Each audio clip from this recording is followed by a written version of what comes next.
Bill Doyle, Worcester Telegram. Brad, was Isaiah's injury something he played through the last few games? Did he aggravate it more tonight? No, he's had a nagging hip injury. He aggravated it pretty significantly on Friday in Washington, Game 6. Went through a bunch of different testing on Saturday and Sunday. Was able to play Monday.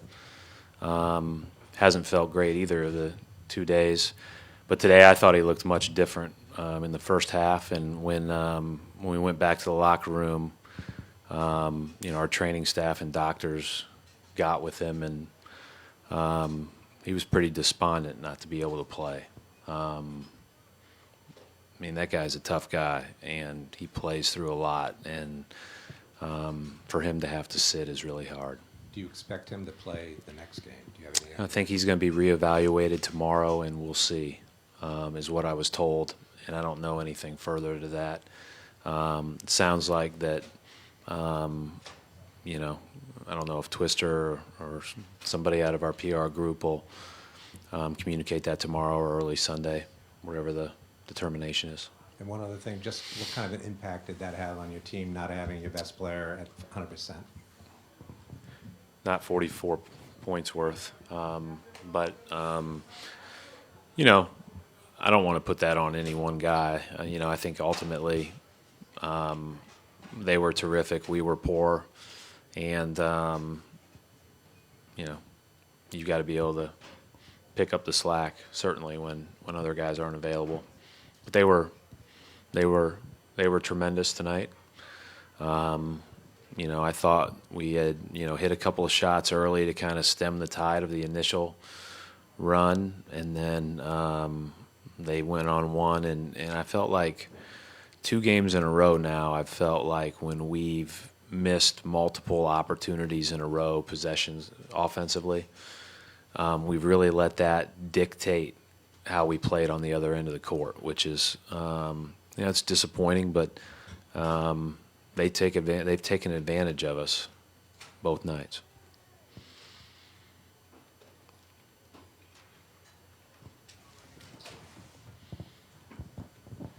Brad, it was almost inexplicable. It's hard to ask a question, really right? Is. What do you say? It really is. Yeah, so did you have any? As this is happening? What are your thoughts while this is going on? And because guys are missing shots. When it's 40 in the end of the third quarter, you just hope that nobody fouls so you can get through the media timeouts, because you just need to make sure that you get out as healthy as you can, and this game counts as one loss, thankfully. Thankfully, they don't do point differential when they're trying to figure out a series. I think ultimately we have to hone in on the things that we can do to perform better. I thought we did that. I thought we were going to play better than that, and we didn't. And it was disappointing. It was disappointing for all of us. But as I told the guys, that's a loss, and we have to move our focus towards Sunday. And we have to play with. We're going to have to play a lot better.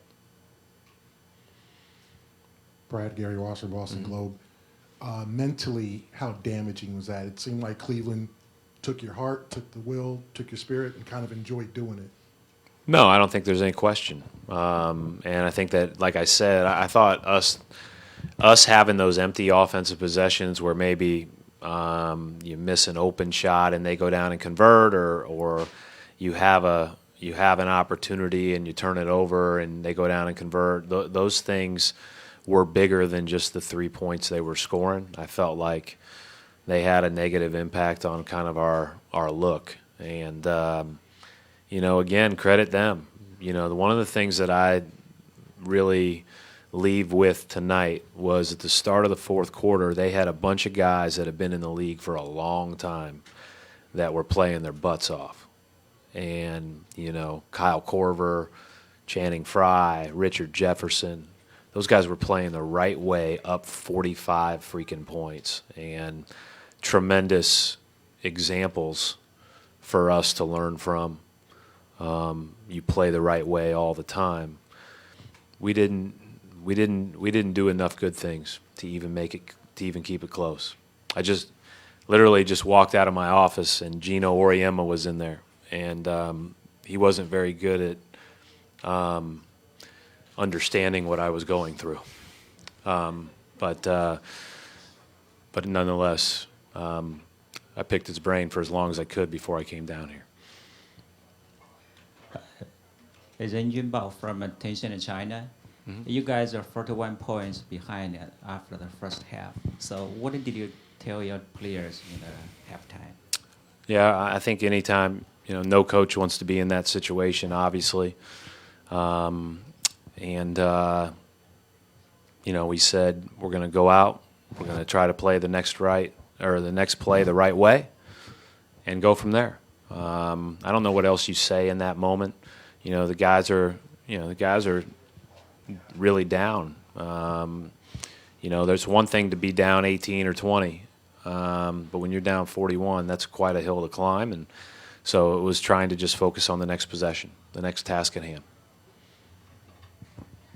Coach, have you been able to run your stuff, your offensive execution? Have they been physically taking you out of running your? Yeah, I thought the other day, I thought Wednesday we were pretty darn good in getting shots we wanted to get.